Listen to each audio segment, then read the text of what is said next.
ಮಕ್ಕಳ ಅಂತೂ ಇಂತೂ ಕುಂತಿ ಮಕ್ಕಳಿಗೆ ರಾಜ್ಯ ಇಲ್ಲ ಅನ್ನೋ ಗಾದೆನ ಎಕ್ಸ್ಪ್ಲೇನ್ ಮಾಡಿ ಹೇಳ್ತಾ ಇದ್ದೀನಿ. ನಿಮಗೆ ಇದು ಇಷ್ಟವಾದಲ್ಲಿ, ಯೂಸ್ಫುಲ್ ಆದಲ್ಲಿ ಪ್ಲೀಸ್ ನನಗೆ ಲೈಕ್ ಮಾಡಿ ಮತ್ತು ಸಬ್ಸ್ಕ್ರೈಬ್ ಮಾಡಿ. ವೇದ ಸುಳ್ಳಾದರೂ ಗಾದೆ ಸುಳ್ಳಾಗದು ಎಂಬುದೊಂದು ಗಾದೆ. ಇದು ಗಾದೆ ಮಾತಿನ ಅರ್ಥ ಸರ್ವಕಾಲಿಕ ಸತ್ಯವೆಂದು ತಿಳಿಸುತ್ತದೆ. ಅಂದರೆ ಗಾದೆಗಳು ಸರ್ವಕಾಲಕ್ಕೂ ಸತ್ಯ ಇರುತ್ತೆ ಅನ್ನೋದನ್ನು ತಿಳಿಸುತ್ತೆ. ಅನುಭವದ ನುಡಿಯು ಸಾಮಾನ್ಯವಾಗಿ ಸರಿಯಾಗಿಯೇ ಇರುತ್ತದೆ, ಆದರೆ ಈ ಮೇಲಿನ ಗಾದೆಗೆ ಇದು ಅನ್ವಯಿಸುವುದಿಲ್ಲ. ಅಂದರೆ ಈ ಗಾದೆಗೆ ಈ ಮಾತು ಅನ್ವಯಿಸುವುದಿಲ್ಲ.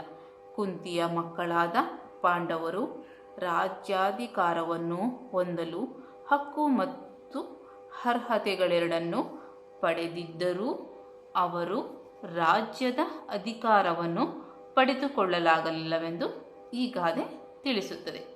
ಬದುಕಿನಲ್ಲಿ ಹತಾಶೆಗೊಂಡ ಸಂದರ್ಭಗಳಲ್ಲಿ ಈ ಗಾದೆಯನ್ನು ಜನ ಪ್ರಯೋಗ ಮಾಡುತ್ತಿರುತ್ತಾರೆ. ರಾಜರಾಗಿ ಸಿಂಹಾಸನವನ್ನೇರಿ ಮೆರೆಯಬೇಕಾಗಿದ್ದ ಪಾಂಡವರು ವನವಾಸ ಮಾಡಿ ಅಜ್ಞಾತವಾಗಿಯೂ ಉಳಿಯುವ ಪರಿಸ್ಥಿತಿಯನ್ನು ಅನುಭವಿಸಿದ ನಿಮಿತ್ತ ಅವರ ಈ ಅವಧಿಯು ದುರದೃಷ್ಟವನ್ನು ವಿಶೇಷವಾಗಿ ನೆನೆದು ಅಂತೂ ಇಂತೂ ಕುಂತಿ ಮಕ್ಕಳಿಗೆ ರಾಜ್ಯ ಇಲ್ಲ ಎಂಬ ಮಾತು ಗಾದೆಯಾಗಿ ಪ್ರಸಾರಗೊಂಡಿರಬೇಕೆನಿಸುತ್ತದೆ. ಕಡೆಗೊಮ್ಮೆ ಅವರಿಗೆ ರಾಜ್ಯ ಸಿಕ್ಕಿತ್ತಾದರೂ ಆ ವೇಳೆಗೆ ಅವರಿಗೆ ರಾಜ್ಯವಾಳುವ ಉತ್ಸಾಹವೇ ಉಳಿದಿರಲಿಲ್ಲ. ಅಂದರೆ ಅವರು ಕುರುಕ್ಷೇತ್ರ ಯುದ್ಧ ಆದಮೇಲೆ ಅವರ ರಾಜ್ಯ ಅವ್ರಿಗೆ ಸಿಕ್ಕಿದ್ರೂ ಅವರಿಗೆ ಅಷ್ಟು ಆಸಕ್ತಿ ಇರಲಿಲ್ಲ. ತಮ್ಮವರೆಲ್ಲ ಕಳೆದುಕೊಂಡಿರ್ತಾರೆ, ಅದರಿಂದ ಅವ್ರಿಗೆ ಅಷ್ಟೊಂದು ಆಸಕ್ತಿ ಇರಲಿಲ್ಲ ಎಂಬ ಅಂಶವು ಇಲ್ಲಿ ಗಮನಾರ್ಹ.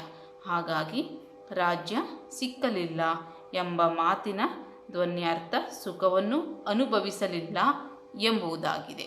Thank you.